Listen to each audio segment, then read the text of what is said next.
এই মুহূর্তের সর্বশেষ আপডেট নিউজ নিয়ে আপনাদের সামনে হাজির হলাম। এখন শুনবেন সংবাদ শিরোনাম। জামায়াত আমিরের এক বক্তব্যে রাজনীতিতে তোলপাড়, রাষ্ট্রপতির বিরুদ্ধে কঠিন পদক্ষেপ, ইতিহাসে হিরো হতে যাচ্ছে জামায়াত। আরও জানাবো, এনসিপির প্রতিষ্ঠাবার্ষিকীর ইফতারে প্রধান অতিথি স্বরাষ্ট্রমন্ত্রী সালাহুদ্দিন। আপনারা দেখছেন লাইভ নিউজ বাংলা। এতক্ষণ দেখছিলেন সংবাদ শিরোনাম, এখন দেখুন বিস্তারিত। বাংলাদেশের রাজনীতিতে এখন এমন কিছু ঘটছে যা কেউ ভাবেনি। দেশের সবচেয়ে শক্তিশালী আসনে যিনি বসে আছেন তাকে ঘিরে এমন এক ঝড় উঠেছে যে ঝড় পুরো রাজনৈতিক মানচিত্রটাই পাল্টে দিতে পারে। রাষ্ট্রপতি মোহাম্মদ শাহাবুদ্দিন চুপ্পু, হ্যাঁ চুপ্পু, এই নামটাই এখন দেশের সবচেয়ে আলোচিত, সবচেয়ে বিতর্কিত আর সবচেয়ে ঝুঁকিপূর্ণ নাম।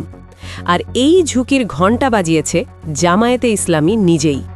তারা এমন এক জায়গায় গিয়ে দাঁড়িয়েছে যেখানে আর পেছনে ফেরার সুযোগ নেই, না জামাতের না শাহাবুদ্দিন চুপ্পুর।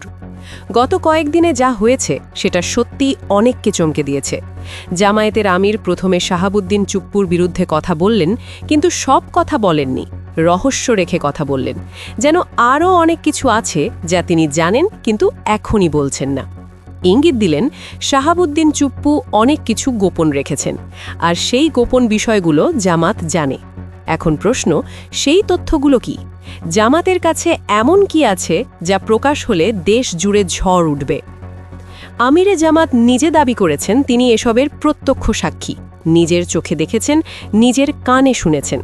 তিনি বললেন সংসদ শুরু হলে তিনি বা জামাতের এমপিরা এসব কথা প্রকাশ করবেন। এটুকু শুনলেই কারো মাথায় প্রশ্ন আসে, তাহলে কি সংসদের প্রথম বৈঠকেই বড় কিছু হতে যাচ্ছে? এরপর জামাত আরেক ধাপে গিয়ে গেল। তারা সরাসরি প্রেসিডেন্টের বিরুদ্ধে শপথ ভঙ্গের অভিযোগ আনল অফিসিয়াল বিবৃতিতে।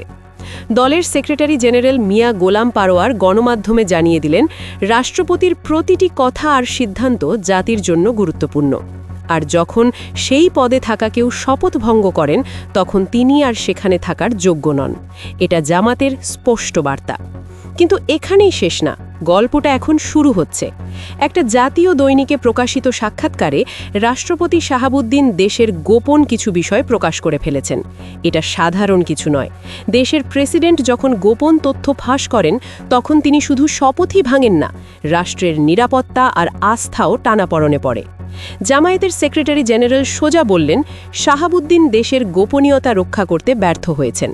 এতে পুরো দেশে নানা সন্দেহ আর আলোচনা শুরু হয়েছে। জামাতের এই বিবৃতি শুধু উদ্বেগ জানানো না, তারা নিজেরাও একটা নৈতিক দায় নিয়ে ফেলেছে। কারণ আপনি যখন বলেন রাষ্ট্রপতি শপথ ভঙ্গ করেছেন, এরপর তো চুপ করে বসে থাকলে চলবে না। পরের ধাপ ইমপিচমেন্ট। এই বিবৃতি আসলে অভিশংসনের ভিত্তি তৈরি করার শুরু। এখন জামাত সংসদে বিল আনতে বাধ্য, কারণ তারা নিজেরাই তো অভিযোগ তুলেছে। এখন চুপ থাকলে সেটা মানায় না। কাজেই তারা এখন সরাসরি এক অ্যাকশনে যাচ্ছে। এর পেছনে আছে আরও গভীর সূক্ষ্ম রাজনৈতিক খেলা, যেটা অনেকেই হয়তো বুঝতে পারছেন না। যদি শাহাবুদ্দিন চুপ্পু প্রেসিডেন্ট থেকে যান, তাহলে সামনে এক ভয়ানক সম্ভাবনার জন্ম নেয়, শেখ হাসিনার পুনর্বাসন। ব্যাপারটা এরকম, শেখ হাসিনার বিরুদ্ধে যেসব মামলা চলছে সেগুলোতে যদি সর্বোচ্চ শাস্তি হয়, আইনের নিয়মে আপিলের সুযোগ একদম শেষ হয়ে যায়। তখন শুধু একটা রাস্তা থাকবে, প্রেসিডেন্টের কাছে প্রাণ ভিক্ষার আবেদন। চুপ্পু প্রেসিডেন্ট থাকলে শেখ হাসিনা প্রাণ ভিক্ষা চাইলে তিনি কি দেবেন না? অবশ্যই দেবেন। শুধু শেখ হাসিনা না, আওয়ামী লীগের কেউ চাইলে চুপ্পু তাদের ক্ষমা করে দেবেন। এখানেই জামাতের মাথায় আসা বড় ষড়যন্ত্র। পরিকল্পনাটা আরও গভীর।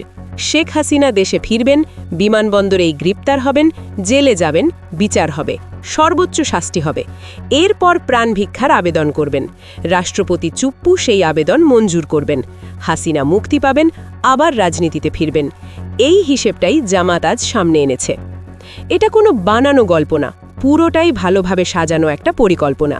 আর এই পরিকল্পনা বাস্তবায়নের জন্যই চুপ্পু 2028 সাল পর্যন্ত রাষ্ট্রপতি থাকতে চান।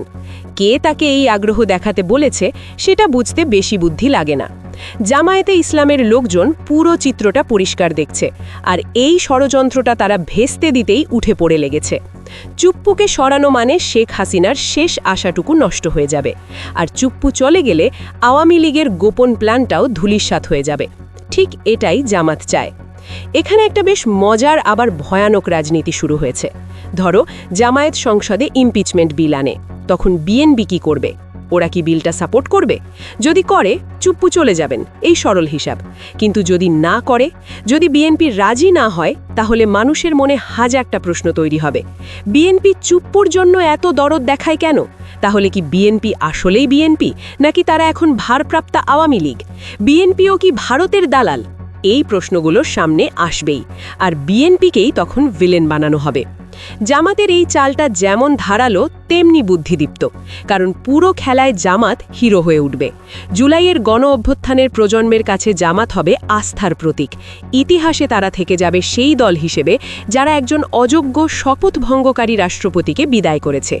১৬২ জন শিশুসহ যাদের বিচার ঝুলেছিল, তাদের জন্য ন্যায় বিচার নিশ্চিত করেছে। এই ন্যারেটিভ তৈরি হবে, আর জামাতের পপুলারিটি এক লাফে উপরে উঠে যাবে। আরেকটা ব্যাপার আছে যেটা অনেকে খেয়াল করছে না। শেখ হাসিনা যদি মুক্ত হয়ে আবার রাজনীতিতে ফেরেন, আওয়ামী লীগ আবার কিছুটা ঘুরে দাঁড়াবে, কিন্তু সেটা বড়জোর জাতীয় পার্টির মতো হবে, এর বেশি কিছু না।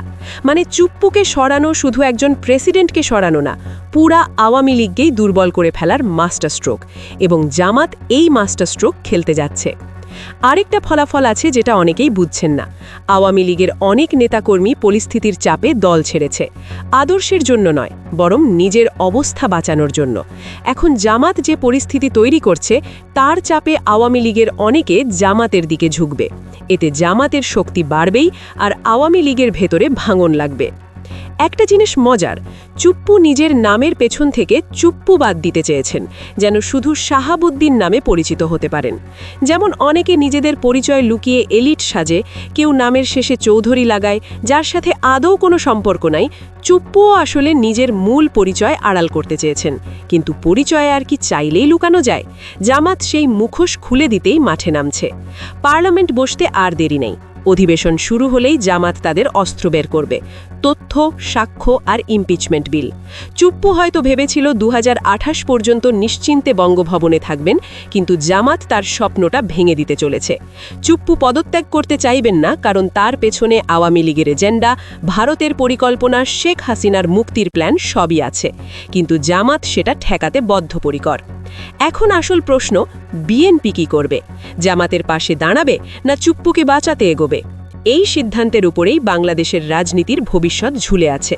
জামাত দাবার চাল দিয়ে ফেলেছে, এখন দেখার পালা বিএনপি কি খেলে।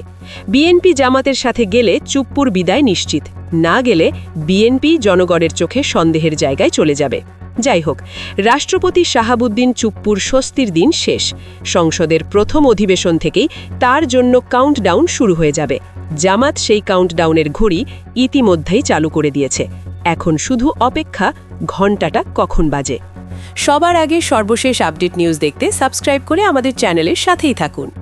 আমাদের নিউজ ভালো লাগলে লাইক, কমেন্টস ও শেয়ার করুন। ধন্যবাদ সকলকে।